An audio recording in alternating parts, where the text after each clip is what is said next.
నమస్కారం. నేను మీ శ్రీనివాస్. మీరు చూస్తున్నారు డిఎస్ఆర్ హబ్.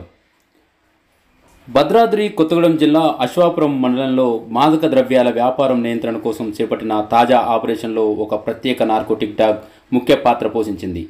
జిల్లా పోలీసు ఉన్నతాధికారుల ఆదేశాల మేరకు పోలీసుల గాలింపు చర్యల్లో భాగంగా హైదరాబాద్లోని మొహినాబాద్లో 8 నెలల శిక్షణ పూర్తి చేసిన నార్కోటిక్ డాగ్ గ్రేసీ కీలక పాత్ర నిర్వహించింది. Aswapuram police station CI Ashok Reddy ఆధ్వర్యంలో పోలీసులు అనుమానాస్పద ప్రాంతాల్లో మాదక ద్రవ్యాల కోసం తనిఖీ చేపట్టారు. ఈ దర్యాప్తు సమయంలో చవిటిగూడెం గ్రామంలో పార్వతి అనే మహిళ ఇంట్లో దాచిన 650 గ్రాముల గంజాయిని గ్రేసీ డాగ్ గుర్తించింది.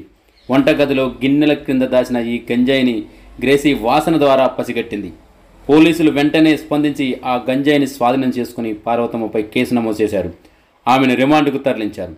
సిఐ అశోక్ రెడ్డి మాట్లాడుతూ గ్రేసీ డాగ్ మాదక ద్రవ్యాల వ్యాపారంలో కీలక పాత్ర వహిస్తుందని, దీనితో మాదక ద్రవ్యాల విక్రయాలు మరియు ఇతర అక్రమ కార్యకలాపాలు నియంత్రణలో ఉంటాయని ఆశిస్తున్నామని అన్నారు.